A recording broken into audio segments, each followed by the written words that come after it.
Okay, so yeah, do let me know if the sound drops off or something. I mean, worst case scenario, I could just pull the mic out and use the one that's on the computer. So yeah, I wanted to go for a slightly dim lighting setting. I mean, it probably doesn't make a lot of difference somehow at your end. Depends the kind of screen you've got. But I remember Padma used to say she used to finish her last classes of the year in December. She would do yin classes and she would do them by candles. So I felt inspired to do that. Um, Even though I've never been to one of her candlelit yin yoga classes, but I'm sure it'll be great. And it's going to be, yeah, it's a sequence that I just felt inspired this afternoon to draw up. It's a bit of a mix, actually. We're not particularly focused on forward bends. There's a bit of back bends, twists, forward bends, hip openers, a bit of everything. Okay, so I think it would be good to start off just in an easy sitting position. It's going to be really helpful to have a bolster. This is where these bolsters come in. You haven't got a bolster, you want some cushions and possibly some blocks. Okay, I'm just going to let Fabio back in.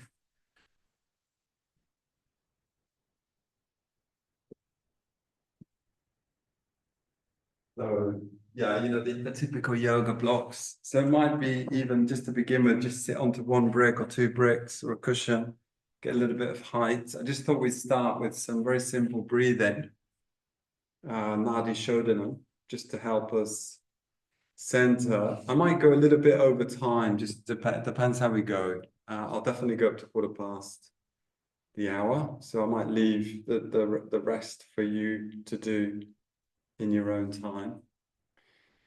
So just remember with the yin yoga, it's characterized by its slowness. Ironically, some of us have rushed to get here, which is always quite amusing. But the actual practice is very slow. So it's more like a series of short, the way I see it is a series of short meditations of a few minutes each meditation, you change position. The emphasis is really to feel the body in the practice. That's it, on a kind of really basic level. It's a very kind of experiencing directly what's going on in your body, moment to moment. Okay. So we're just going to do a very simple Nadi-Shodanam. We looked at this week before. So this time, all we're going to do is we're going to exhale, inhale 3 times on one side, close, and then exhale 3 times. Exhale, inhale 3 times on the other. Very simple. So it's close the right, exhale, inhale 3 times on the left, close the left, exhale, inhale 3 times on the right. Okay, so I think we did a more complex one last time. Seems like ages ago last week. So much has sort of happened, as usual. So maybe, yeah, to begin with, just close your eyes. That's helpful. Just you can drop the visual connection with the screen. No need for that. And come into your own body in a seated position.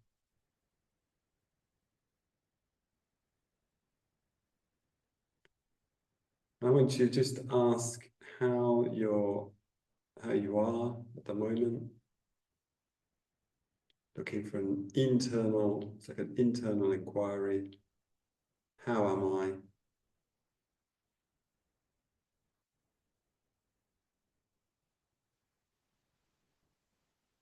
It's not uncommon at this time of year to have, well, certainly speaking for myself, it's sort of awkward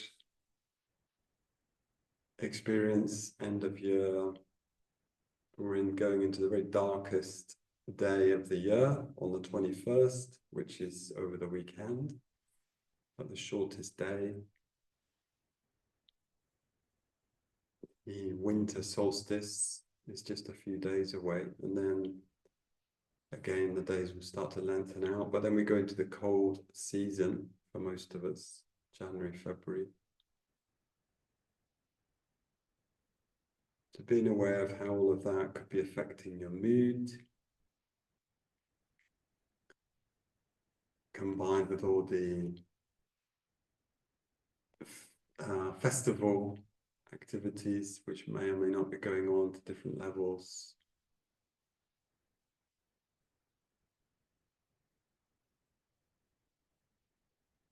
So what we're going to do with this practice today is emphasize centering, grounding, slowing down. Okay. And if it's helpful over the next couple of weeks, you could come back to this practice or something similar during the activities at the end of year.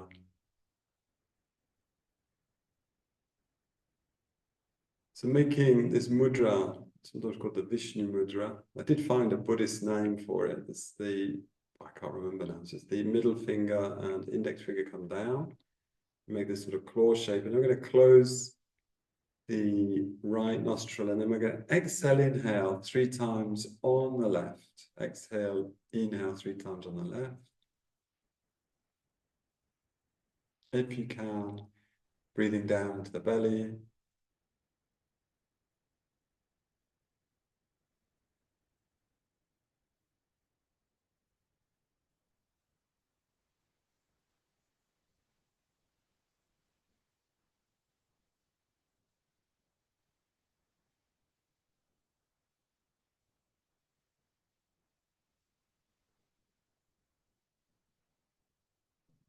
On the third inhale, we switch, and then exhale, inhale on the right 3 times, closing the left.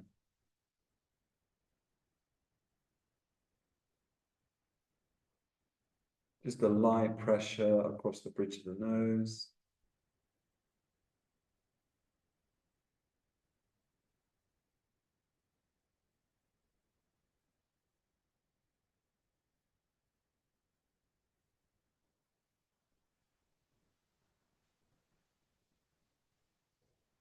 And release, come back into the breath. See if you can feel the breath in the belly.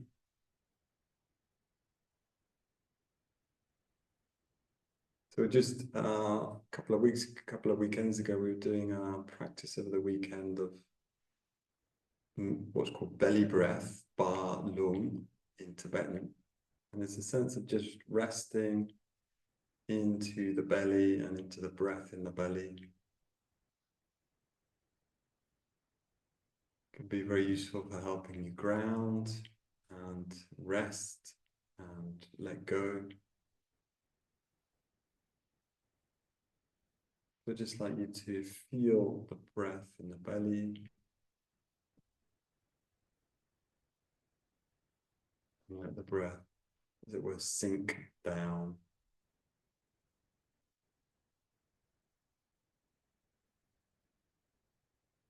And noticing if that's quite difficult to do, if there's agitation. So we're going to do another round of Nadi-Shodanam, and we'll do it from the breath in the belly. Yeah. So when you're ready, exhale, inhale 3 times on the left, closing the right, in your own time.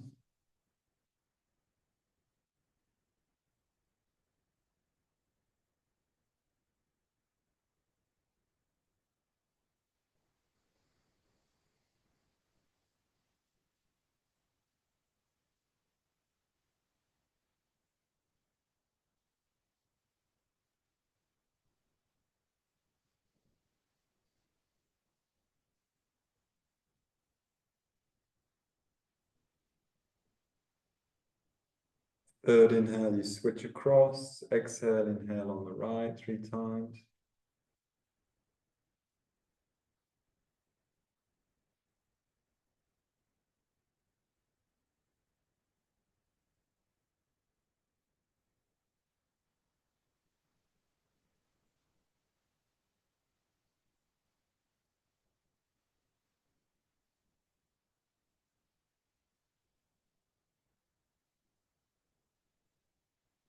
And rest back again, resting into the breath in the belly. Release your hands.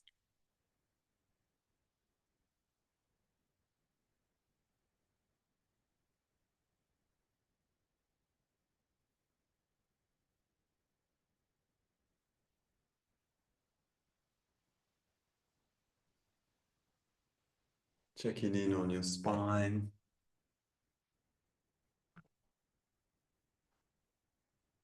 Bringing it into the vertical axis. Softening around the shoulders. And we're just going to do one more round, okay, of Nadi-Shodanam. So this is one of the more simple forms. So exhale, inhale on the left. Exhale, inhale on the right. When you're ready, breathing, starting with a breath out, exhaling through the left nostril. Inhale through the left, done 3 times.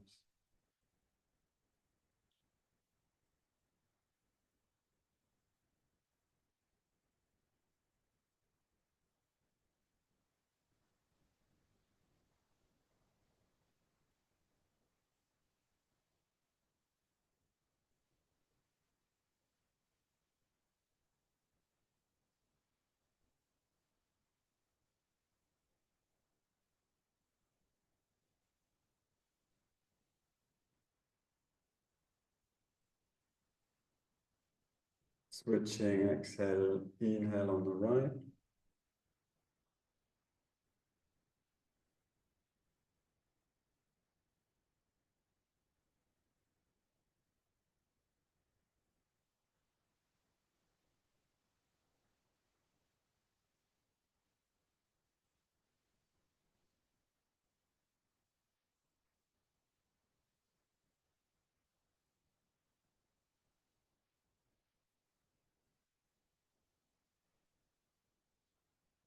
Inhaling last, third inhale, and then exhale through both nostrils, release. Reconnecting with the breath in the belly.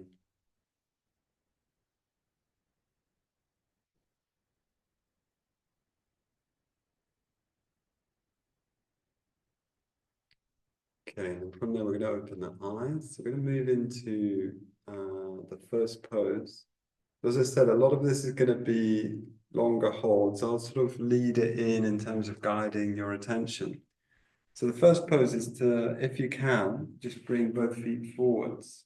I know this is going to be challenging for some people already, but I want us to come into shoelace. So we can bring one leg underneath, and then you wrap the other leg over the top. Okay, so if that's not so easy for you, just bring your top leg forwards, okay? But the idea is to bring the feet back in line with the hips. And then we bring the spine into upright. I quite like to just to rest the hands down onto the ground. It's a sense of earthing through the fingertips. You can close the eyes. And it might take a few minutes to arrive into this practice, right? Often it can be quite a shift of pace. Your nervous system needs to adapt, to change, especially if you've been running around or very busy, very occupied. Just be, well, the invitation is to be as patient with yourself as you can. Just let your body come into stillness. Again, awareness of the spinal column. Apparently, traditionally, this is a meditation pose for some people, but you will feel a little bit of a challenge in and around the head of the femur, around the trochanter, hip socket area. Staying connected with the breath in the belly.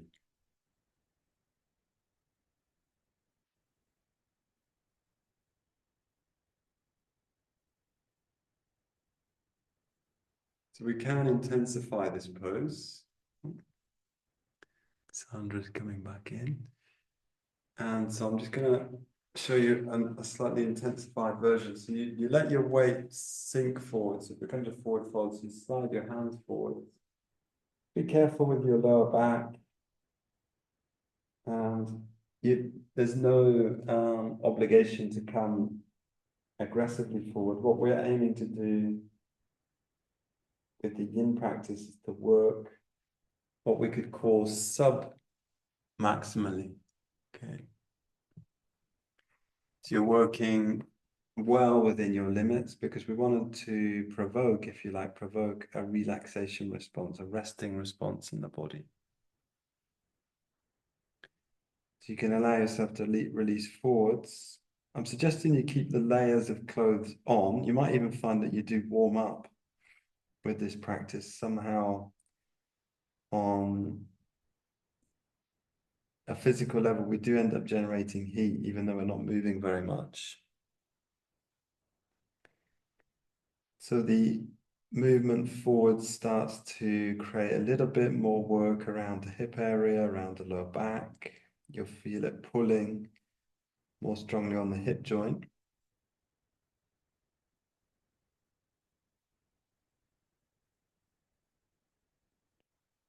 And allowing gravity. So one of the key elements with this practice is to work with gravity. If your body allows you to rest your head, then you could prop it up on your brick or your hands. I mean, if you were really flexible, your head would come to the floor. But if in any way that feels like it's compromising your body, well, just stay in a more upright, supported position using your hands. Okay, then from there, we're going to carefully restack the spine and unlace the legs, if you like. Unlace the legs, and you're going to switch the other leg on top, okay? So we bring, if you can, you bring the feet back. It's fine to wriggle that, to wriggle into position. And just the top knee is potentially vulnerable in this position, okay? The bottom knee is more secure, but the top knee is potentially more vulnerable. So try not to, we don't want to be forcing the knees. If it doesn't feel good on the knee, then just bring your top leg foot forwards, okay? And then we'll start off with this hands, the fingertips resting on the floor. Sense of growing your spine, you can close your eyes. And you're connecting in with the flow of sensation. So once we start to, as it were, filter down into our experience, allowing the more discursive mind to disperse, we can start to connect with this steady flow of sensations which are arising in the body, which are going to be a mixture of pleasant, unpleasant, neutral sensations, what we call Vedana.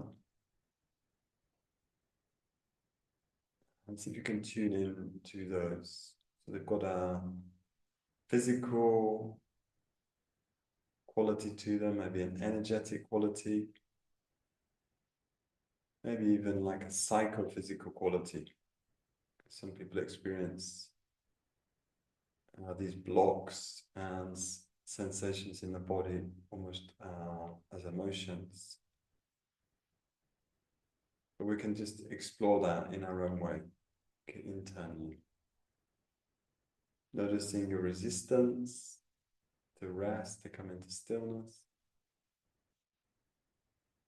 So the yin practice for me has been very much a contrasting practice.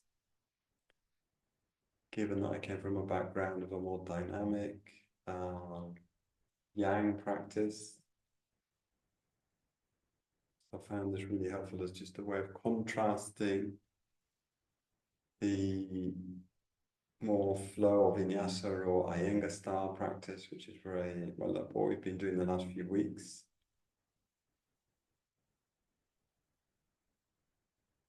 Having a different experience of yoga, a different experience of doing yoga, being in yoga. So from here we can intensify the stretch possibly into the pelvis and lower back by moving your weight forwards. It's a sense of surrendering.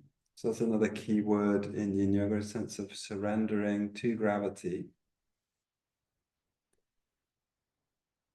And again, just depending on your flexibility, you might want to bring the floor up with some support and rest the head.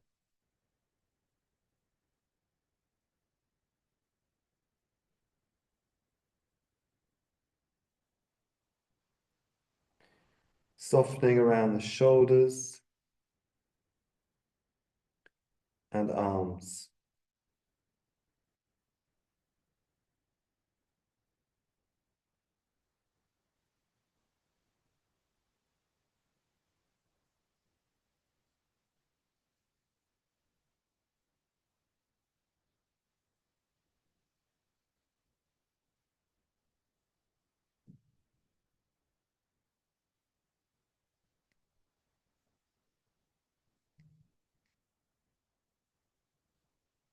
Connecting with the breath in the belly and surrendering your weight to gravity. Okay, so again, on an inhale, we're going to gently restack the spine. Okay, and I'd like you to lengthen out your legs for a moment in front of you, and then we're going to recross the legs. We're going to come into what's called square pose. So I think we have been doing this the last couple of weeks.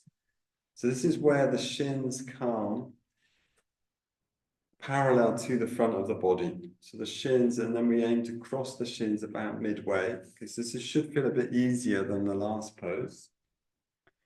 You want to be moving your buttock flesh back.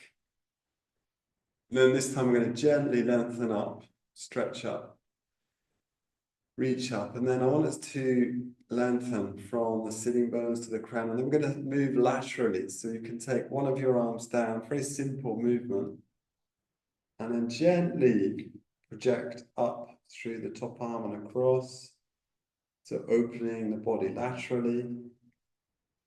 Generally, this area feels quite tight. So you don't need to, again, be pushing into this practice. Just gently invite your body into the positions, okay? And then let gravity, let the practice unfold through the body without forcing. Okay, so we're aiming to work sub-maximally. So this is, again, maybe contra to the way that you're used to practicing. If you're got a tendency to push. Okay, Sandra's coming in and out of the class. Okay. So depending again on your flexibility, you may be able to drop your forearm down. That is, I'm bringing the floor up with some bricks. And I'm just making a little adjustment there. You can be quite improvising with adjustments. I'm turning my palm up because I'm resting my forearm down. Okay, rather than the palm down. Okay, and then from there, on an inhale, sweep up to center. Just have a pause in spine neutral. Move your gear across if you're using some support. You could also use a bolster, reach up. And then gently move out to the opposite side. So I'm starting off with the arms straight. So I'm mainly going to be feeling this in the side body, maybe in quadratus lumbarum, which is the muscle that runs off the lower ribs into the pelvis, the top of the pelvis. Again, depending on how your body permits, we can prop up on the forearm. So I'm just propping my forearm with the palm up. You're aiming to do this. We're not going for like really precise instructions with the yin practice. In fact, it's interesting for your students to play with the details of the pose. Like the basic gist of the pose is a lateral flexion, but the details you can play with. Okay, so it might be with straight arms, it might be with a support forearm. You could bring the top arm down onto the top of the head. I think we've done it like that before, to the side of the head, shall I say.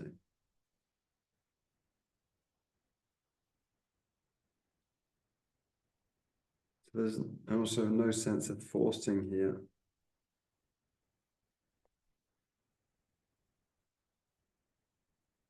Again, the breath into the belly. Can explore the poses from the inside out. So it may be helpful to close the eyes from time to time and really internalize your attention.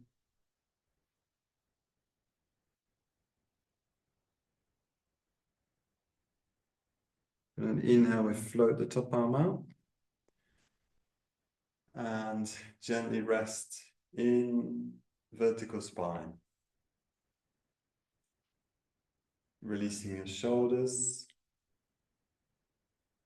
So I want you to switch the legs so the other shin is forwards.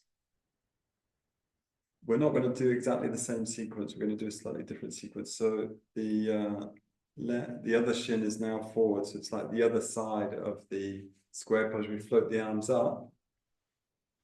And then this time we're going to float forwards. Okay, so we're going to come forwards. We've done this move many a time. Forward flexion in square pose. And then again, you just drop your hands to wherever. One way of thinking about yin yoga is you're trying to bring the floor up to meet the body. So this is where the props come in. It's quite handy to have the bolster or some bricks. Exactly. This is where the bolster really comes into its own with the yin practice. And you're looking, it's almost like I won't say lazy, but there's a sense of like effortless approach to the poses. So we're not aiming to work into the poses, sense of just resting into the poses. And where you can, it can be very helpful to rest the head, okay? So this is where it's good to have all the yoga gear.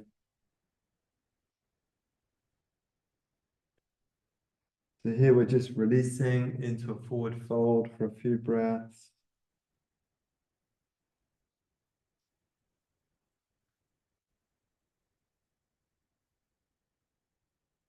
Being aware of any tightness, which is very common, certainly as we get older, around the pelvis and the hips. This practice will really help to keep the pelvis and the hips looser.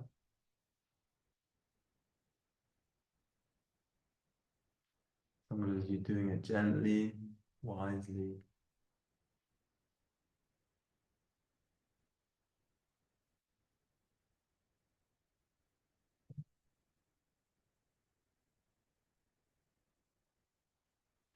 Okay, and from there, carefully floating up the spine, you can use your hands to lift up. And then I'm sure you would have done this with Sadhana. So we're going to take, I'm going to show this sideways. So we're going to take the hands back and separate the knees. So the shins are still crossed. You bring your hands back and then you lift the chest. So you're looking up. This is a little bit more of an efforting pose. And if you can, you lift the pelvis off the floor, bringing your weight into your shins. Don't take the head back strongly, but lifting away from the floor into a back bend.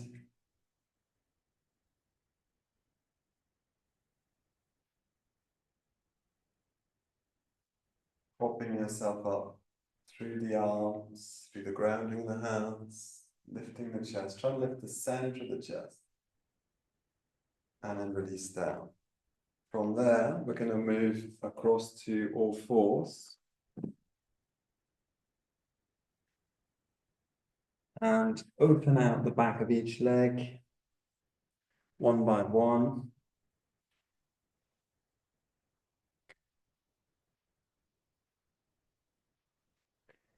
And then from here, we're going to come into a little sequence. So I'd like us to, we're going to do one side, then the other side, 3 poses on each. So the first pose is dog pose, which is definitely not a yin pose, but it's more of a transition.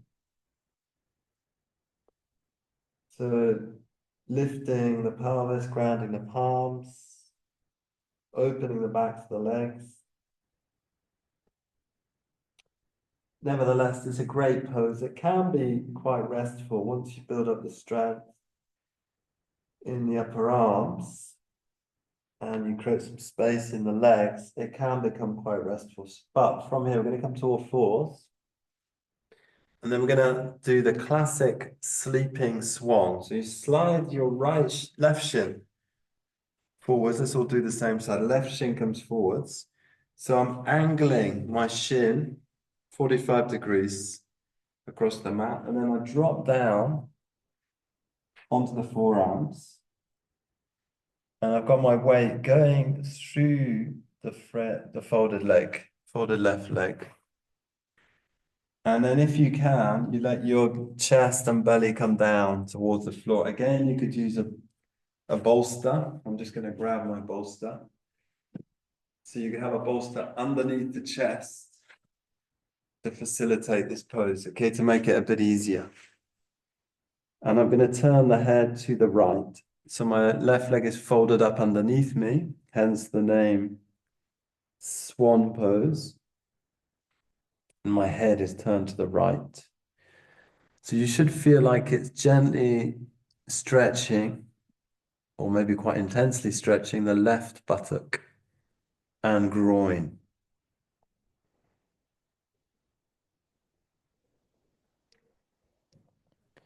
We can spread the elbows and allow the space between the shoulders to soften. Soften in your neck.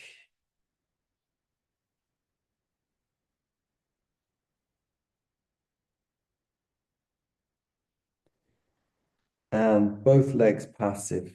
Okay, so, okay, your right leg is lengthened out, but it's not active. And again, surrendering to gravity.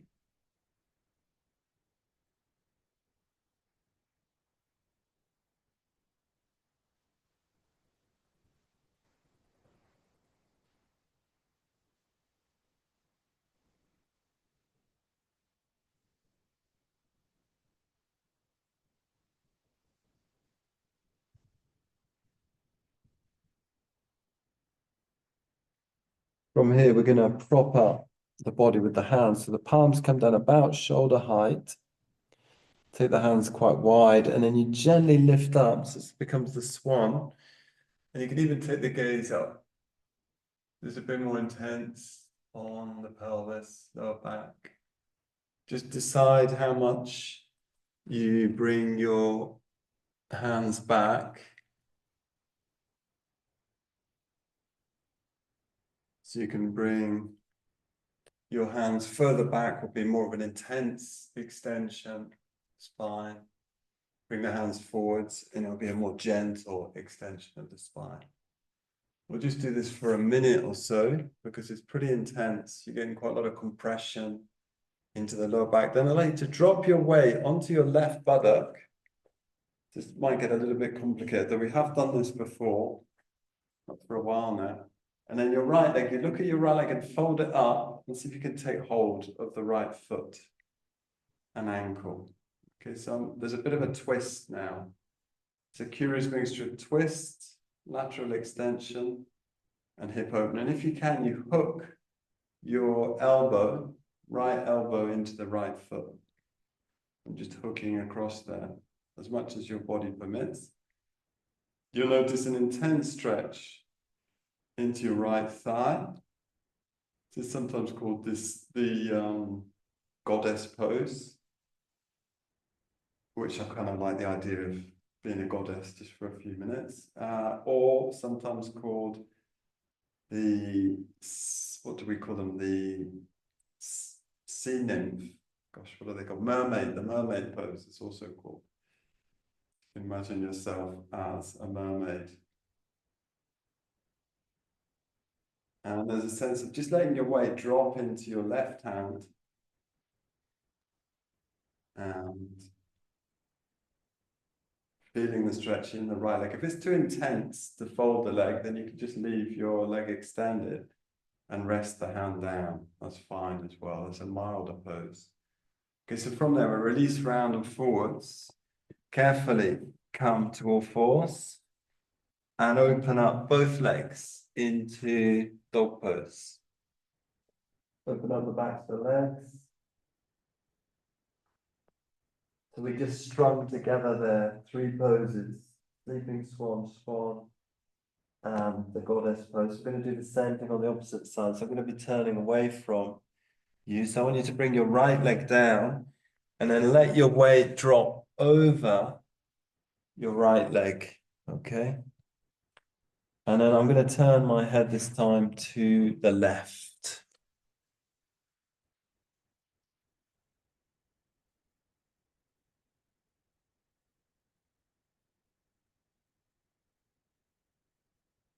Connecting with your breath. See if you can connect with the breath in the belly.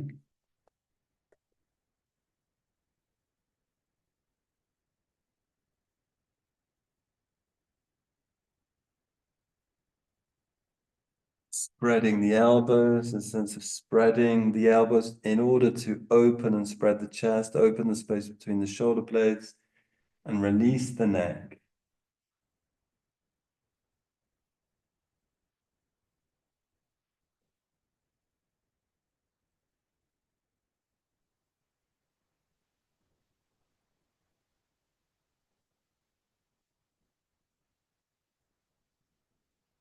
Should feel like it's working into your right buttock, if you've got your right leg folded, and your right groin. So from this, we're going to transform it into the swan, the upward swan. So we bring the arms underneath us, gently lift up. And you can even come onto the fingertips, lift the pelvis a little bit if you want, make it a little bit more intense. Take the gaze up. And then still a sense of letting your weight hang into the pelvis. If you wanted to make it a bit more of a yang pose, you could actually lift, sense of lifting out of, gosh, there's something going on in London. Hi, come here. So you could lift up. I quite like to do this sometimes and actually bring the palms into namaste. But it's not so yin because it's more of a yang version. So I'm lifting out of the pose. The more yin version would be propping up and letting your weight sink down. Okay. So from there, I want you to bring your right buttock to the floor. Take the gaze behind you. Look back and bend up your left leg. See if you can get hold of the left ankle, left foot, and maybe hook into the crook of the left elbow. So you will feel an intense stretch, which is part of the pose on the left thigh, or so-called goddess pose.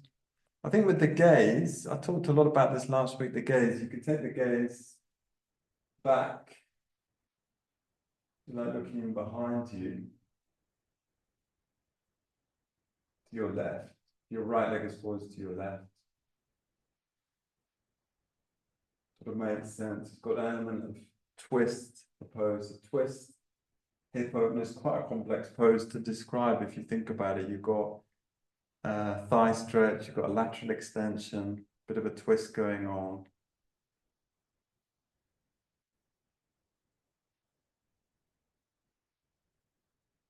Letting gravity work through. This should feel fairly effortless, might feel intense, but the effort is gentle.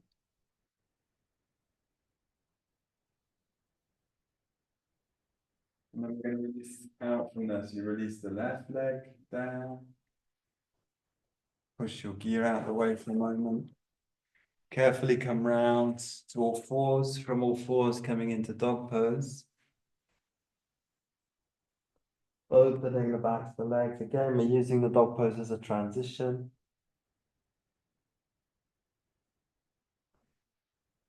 And a transition into just, yeah.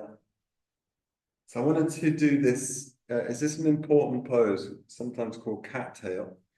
So, how's the best way to show this on screen? Okay, so I'm gonna lie on my facing the camera. Okay, so I'm lying on my left side.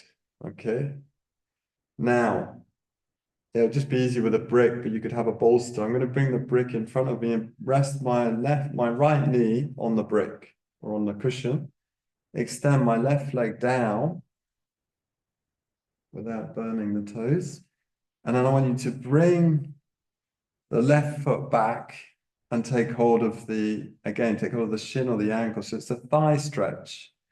To intensify the thigh stretch, take your left leg back more. You can prop your head up in your hand, as I'm doing. So if you're not feeling very much, just move your left knee back. Okay, so the leg that's underneath, you move it back. So it should be accessible to most people, okay? Even folks with really tight thighs. It's effectively like a lunge stretch, but on the side lying down. So we're stretching the front hip flexor. If you want to rest your head down, that's also possible. And again, we're just hanging into the pose. So once you've set it up, have a few moments of the eyes closed and not doing very much. Just feeling connected with the sensations.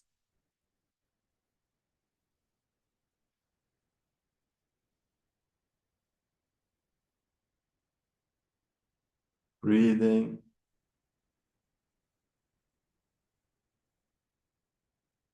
You can, the breath in the belly.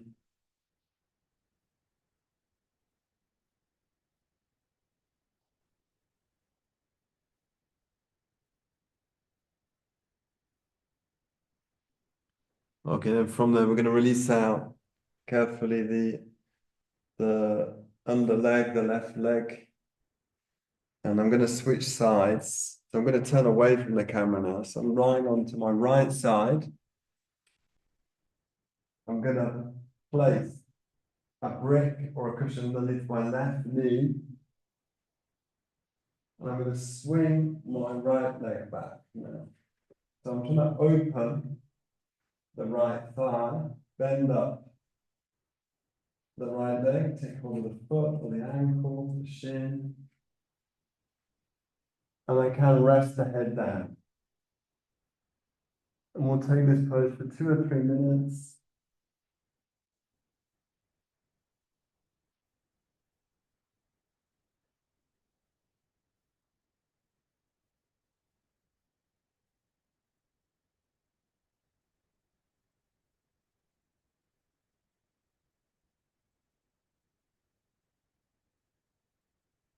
Connecting with the breath in the belly, connecting with the sensation, being as effortless as you can in the pose.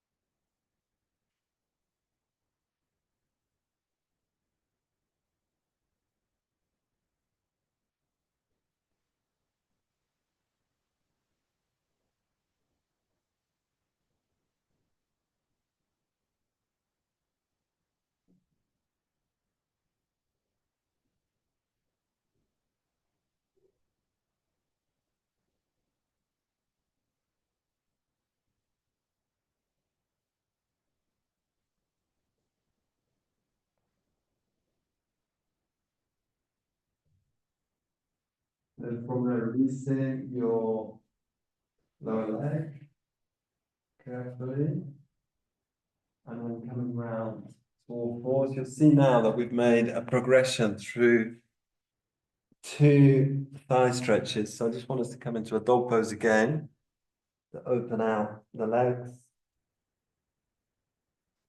And then from dog pose, come into kneeling towards the front edge of your mat. And this is what we were going to build up to. So this is the 3rd thigh stretch. So it's going to be really helpful having a bolster, okay, behind you. You may need even more support. Okay, so we're going to come into a classic, the reclining hero's pose, Supta Virasana. So just with this pose, just remember the feet go straight back. We don't turn the feet out, okay? Which can sometimes people do that because they have pain in the ankle, but try to resist doing that because it puts a twist into the knee. So we want to avoid twisting the knee. So the knee is simply folded. So that's the Virasana. So, that might be enough, just being in Virasana, and then you just lean back a bit into the hands. That might be enough for some people. but you just see where you get to, so you can drop down onto, this is one of the more powerful yin poses. Drop onto your forearms. You can then play around with the pelvis. I quite like to tuck the tailbone forwards to make a little bit less compression in the lower spine, and then I drop back. I'm going to bring some support around the back of the head and rest the arms above the head. So hopefully you can hear me okay. So I'm resting the head on some support. Okay, so those of you that are really elastic, you just go to the floor. Those of us that are less elastic are going to be propping up to a certain extent. And again, working to your limit, well within your limit. So we're not pushing, okay? So you should feel a powerful stretch into the thighs. The knees can separate slightly, that's fine. What I usually do is give the cattail pose as an alternative, but we've just done that. So most people can do cattail or the lunge, but this is going to be more challenging for some people. So once you've set up the position that you can get into, find a way of just resting there for a minute or two.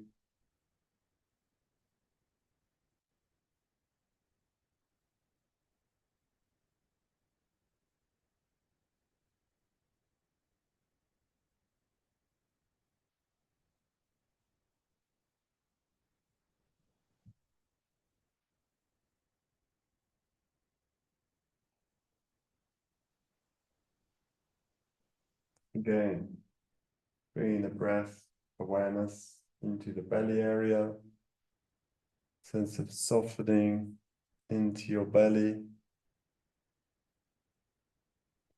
The only advice I can give with this, if it's really difficult, is to bring lots of support behind you. You end up needing quite a pile of gear to do that. So you might even need like 2 bolsters or a big pile of cushions. So from there, okay, we're going to come carefully up. So use your forearms or elbows to prop up, and then the hands, and then come back up to sitting between the feet, Virasana. And then we're going to again come off the legs, and then we're going to do what I call the whale pose. So here I'm going to put up the bolster across my space and drop the pelvis onto the bolster or a cushion, and then the head is resting. It's like a prone version of Shavasana. So I bring the hands down by the side, head turned to one side for a few breaths. And then you can turn the head to the other side after a few breaths.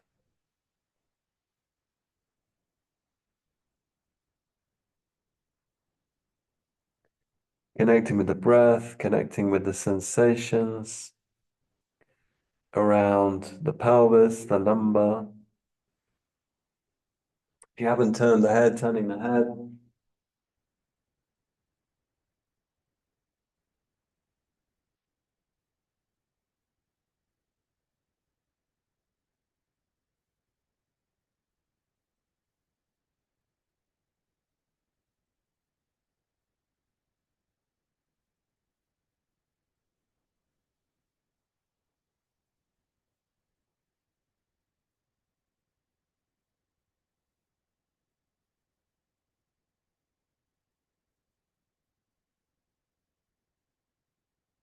From there, carefully again lifting up gently into all fours. And then we're going to drop down onto the back of the body.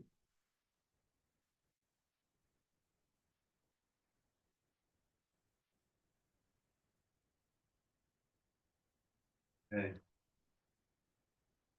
So on the back of the body, yeah, I did want to include this, but I'm sure not everybody has got one of these cork bricks. But if you've got something like a brick, solid brick, or some foam bricks, then we're going to do this. I mean, you can do it as an active yang pose, but I'd like us to prop ourselves up. So you bring the end of the core brick into the sacrum. If you don't have a core brick and you want to do this as a more yang pose, that's fine. So you just would lift the pelvis actively, touching the fingers towards the feet, towards the floor.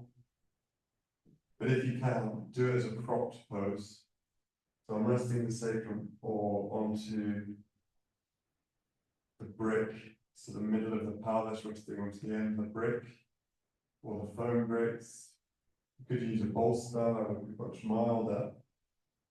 And if you're doing it actively, we'll just do it a couple of times. Okay, so lifting and lowering down, lifting and lowering down. If you're doing it as a propped pose, if you can soften the thighs, the buttocks. Obviously, for the active poses, much like the opposite.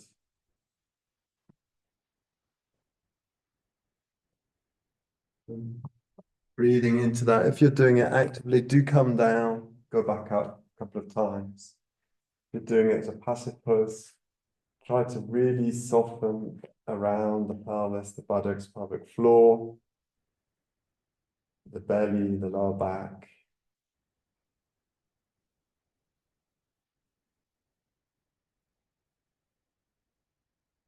This is an important pose for decompressing the lower spine. Helps to release the lower spine in relation to the pelvis, the sacrum.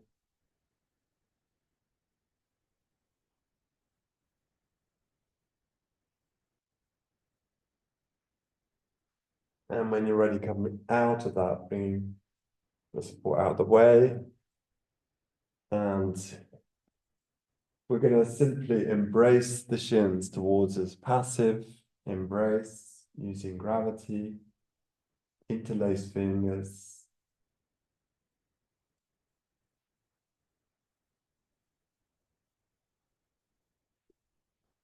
Softening around the neck and shoulders. And then once again, moving into the pelvic groin area. So we have done this over the last few weeks. I want you to float your feet up and take hold of the big toes or the outer feet or the inner feet. It's up to you. Sometimes called a happy baby pose or stirrup pose. Okay, so that's with the feet into the hands on the inside of the feet. It's like you've got your feet into stirrups. Try to sink your pelvis, sink the back of the pelvis. And again, working with gravity is going to feel intense on the groins. Letting your attention flow down into the pelvis, the groins.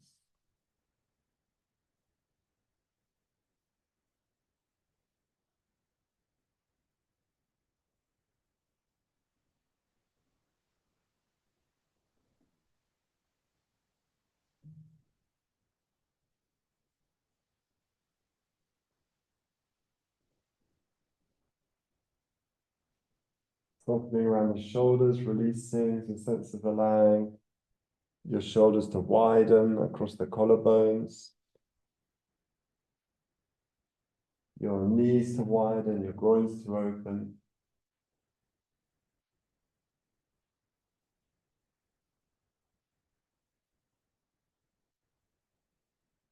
And release down. Okay, just one last pose here before we move into the final sequence. So a simple twist. So probably the simplest twist would be to lengthen one leg and just cross the opposite leg across the body. So feel free to do that. The gaze goes the opposite to the legs. So I'm doing a simple Supta Parivrtasana. So in this case, my right leg is crossing the left. The gaze is going to the right. There's a gentle stretch through the right buttock if you're bending up your right leg.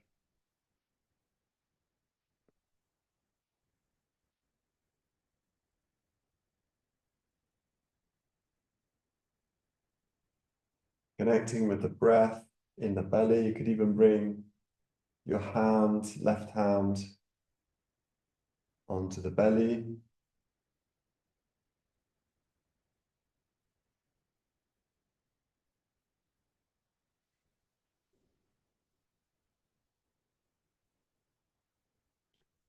And then from there, carefully rolling back to center. So that was my right leg. So I'm now going to extend the right leg along the floor. Bend up the left leg. Take the left leg to the right, the gaze to the left. My left arm can go out to the right, sorry, out to the left. My right hand can rest on the belly. That's helpful.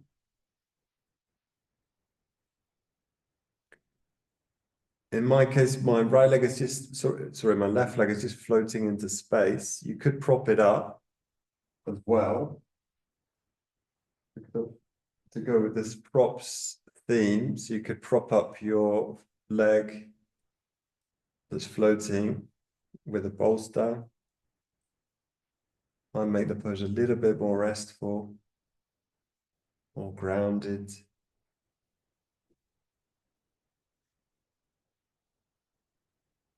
And once you set the pose up again, aiming to make less and less effort.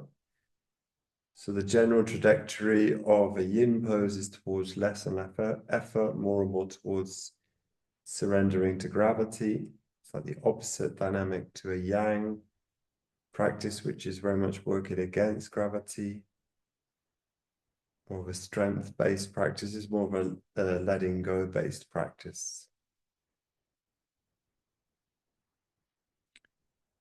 Okay, and from there, carefully unwinding.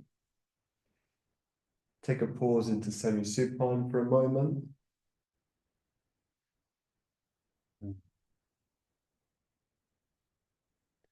And from there, roll to one side. Okay. And I am going to ask you to try and get some gear here for this last pose. Okay, so we're going to do a little bit of work with the breath again. So ideally, it would be a bolster. Okay. You haven't got a bolster, put a couple of bricks there. And ideally, the head is a little bit higher than the chest. So I'll just show how I'm doing. I've got a bolster, so I'm supporting the rib cage and the head, and my feet come together. Supta Baddha Konasana, but without the strap. Okay, so it's again, it is a hip opener. Okay, so we're coming back into the hips again. It's more of a groin opener. But we're going to do what's called 3-part breath now. So hopefully you can hear me. So the first part of the breath is to deepen the exhale. Second part is to deepen into what we could call the floating ribs, or the lower ribs. And then the third part is to lift the breath up into like the collarbones, or just below the collarbones. But we're going to build it up. So 3 parts is belly, and then mid body, and then upper body. Okay. So I need to rest your hands down. To be really precise, I quite like to rest the middle of the palm onto the front of the hip, like the hip bones, iliac crest, and the fingertips rest across the belly. My head is slightly higher than the chest, which helps to free up the neck and bring awareness into the chest area also. So first of all, for about 5 to 10 breaths, we're going to start to deepen the exhales.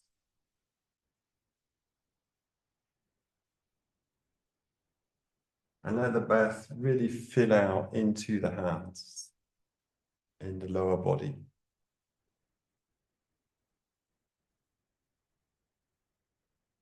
Just taking your time with that. Exhale fairly fully, not forcing. And inhale fairly fully into the hands, into the belly.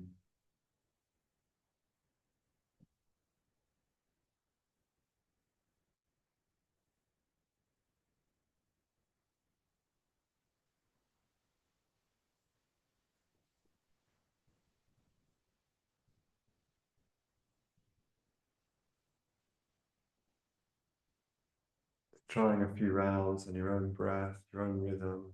Exhale fully, inhale fully into the hands.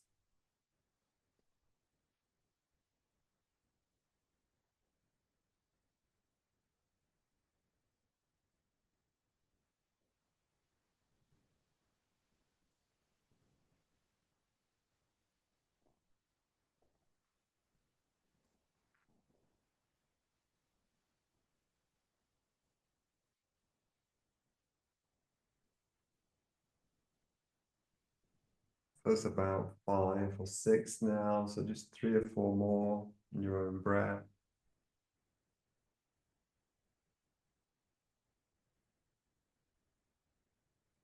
Very much breathing into the belly area.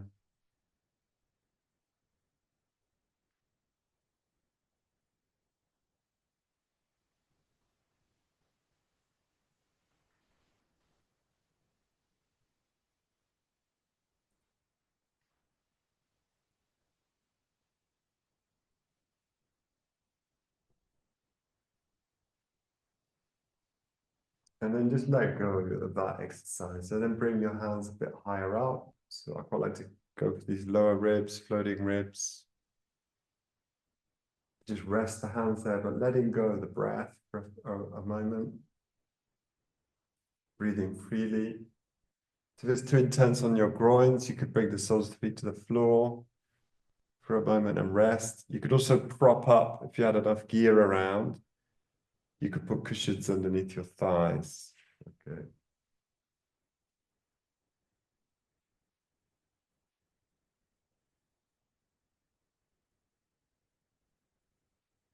So the second phase of this practice is to lift now the breath through the belly into the hands, the lower ribs. Okay, so we fill out the sense of fanning out the ribs sideways as well as up, like the lower ribs. So we'll try that again for 5 to 10 cycles. Deep exhale, and then deeper inhale.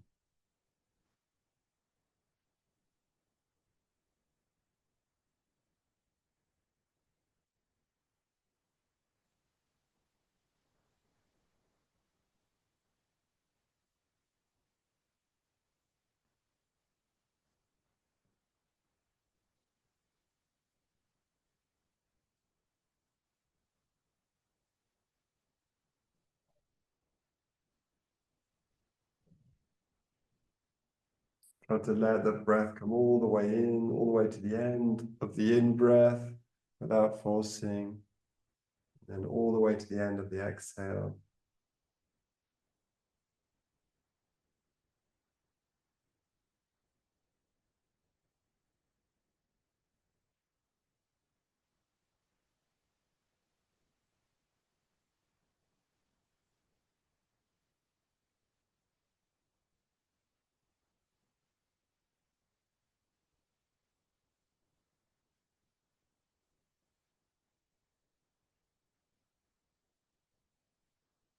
So moving the breath a little bit higher up into the mid-body, the hands, both upwards and sideways.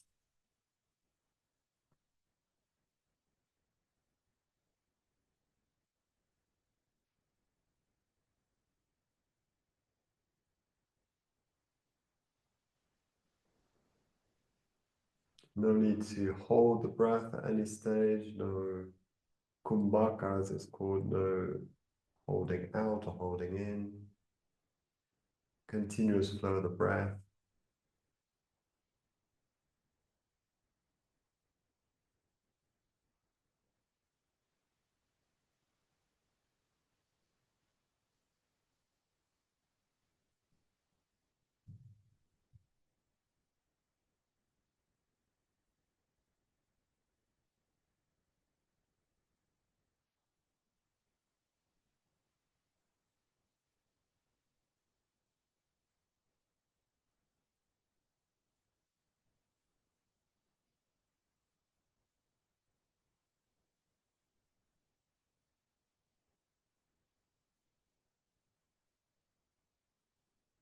Three or four more on your own time, no forcing.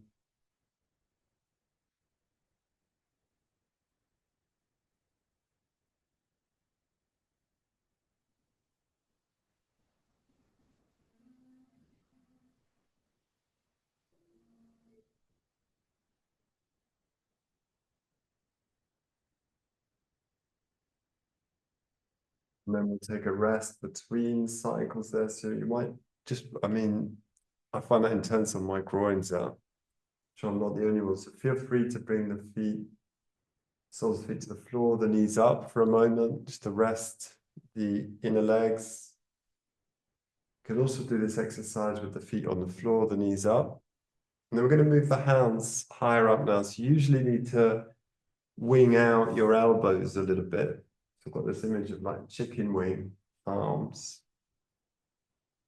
Not particularly gracious, but there's a sense of drawing your fingertips or resting your fingertips just below the collarbone on the pectoral area.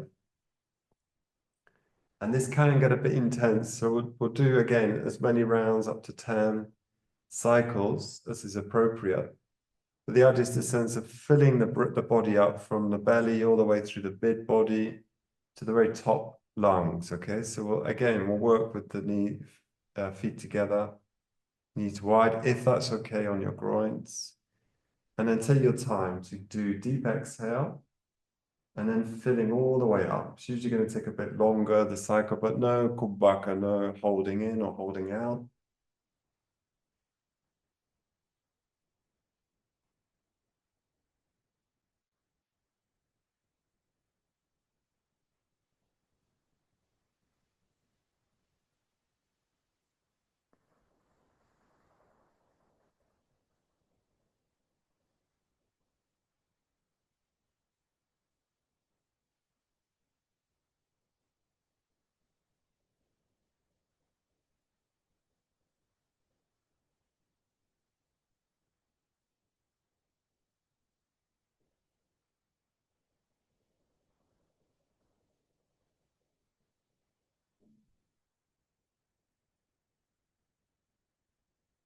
All the way to the end of the exhale, all the way up to the end of the inhale.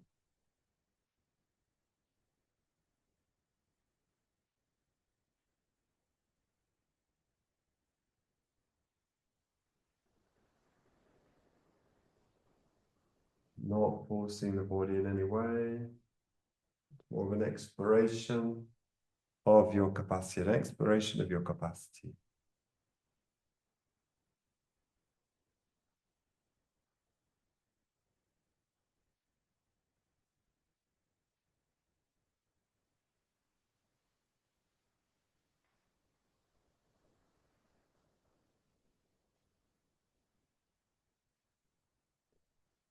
So 3 or 4 or 5 rounds is enough.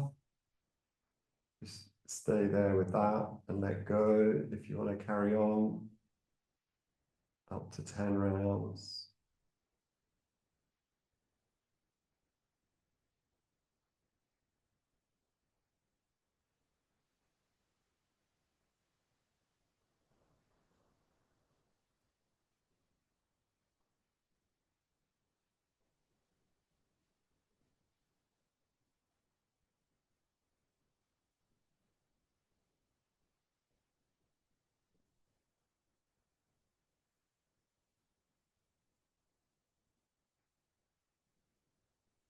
You can lift the breath all the way up to the fingertips. It's not so easy this phase.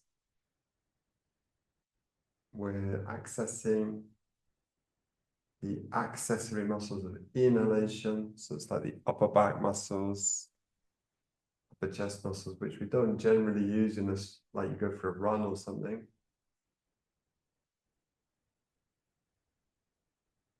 And then when you're ready, just release out. So you release the hands down by your side. My experience with this is generally a bit more stimulating, this last phase.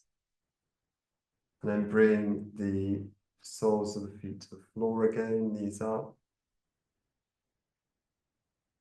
And just tune in with your breath without doing anything to the breath.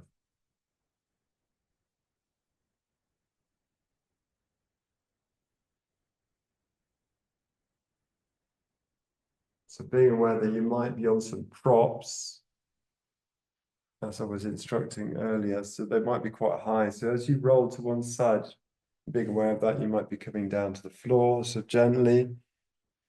And then I'd like you to set yourselves up into Shavasana. You've got the bolster, you can swing it down underneath the legs. And maybe some support for the back of the head, maybe a blanket. Maybe more layers of clothes if necessary. Just check the time. Okay, so we're just coming up to 1:15, so I'll lead in to Shavasana. And then I'll let you go, okay? So, I mean, the festivals still feel like ages away, but unfortunately, next Wednesday is, I think it's Christmas Day. So we're not going to do the session. We probably should. It'd probably be good for me to get away from the family shenanigans. But we're not going to do it. So the next session will be second week, I think, of January, because then again, 1st of January is a Wednesday. It just happens that way. So do feel free to use this kind of practice during this period. Just you can do shorter sessions, doesn't need to be an hour and a quarter. You can do half hour of yin yoga, could be very beneficial. So when you've come down into Shavasana, remember you want to lengthen through the waist, spread the back of the body, lengthen the neck. And there's a sense of being aligned properly. So you haven't shifted your hips to one side or the other. For example, the head's in line with the rest of the spine. The neck spine is lined up. And again, working with a sense of gravity, sinking to the floor, into the floor.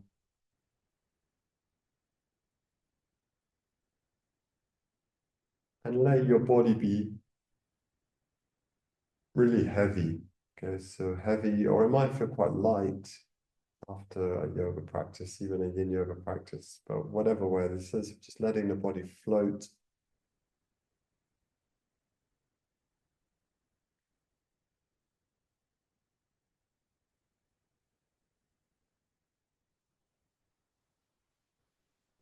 Letting go of the legs, letting go of the arms.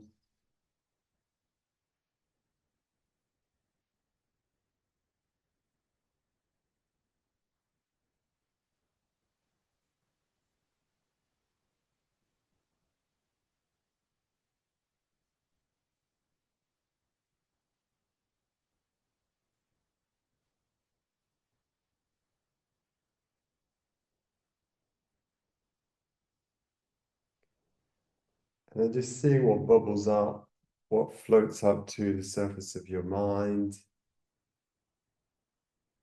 See if you can just let those thoughts and emotions flow away. They come in, they go.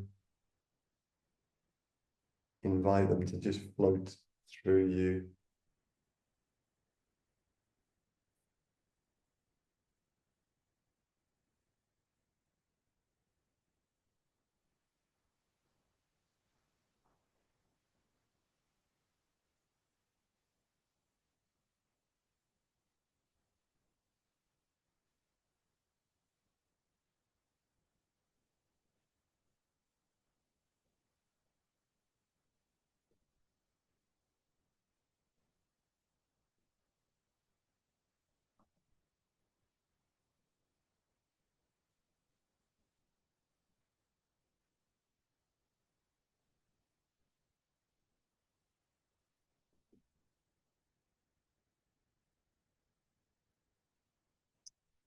Releasing the arms, the legs, allowing your attention to sink in to the body.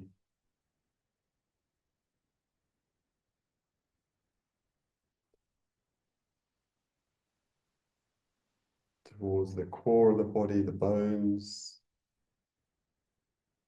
central channel, if you like, through the belly, chest, throat, crown, from the floor of the pelvis, all the way up and down the spine.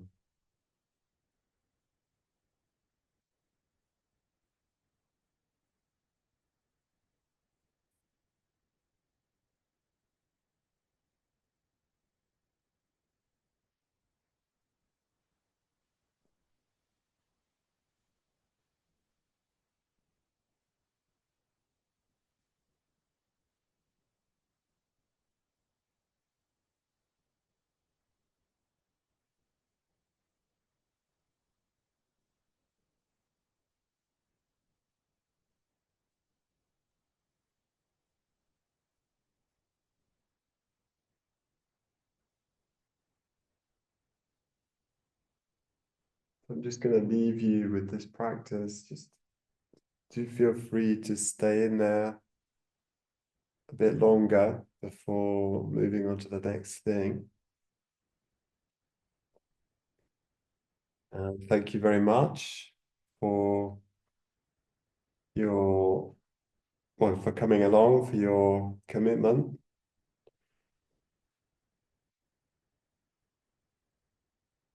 I've really enjoyed teaching these sessions, and we'll be picking them back up in January. Okay. So thank you very much, and have a good end of year. Still feels ages away, so there's more time to do a few more sessions of yoga before the end of the year. Take care. Thank you. Thank you so much. Bye bye. Bye bye.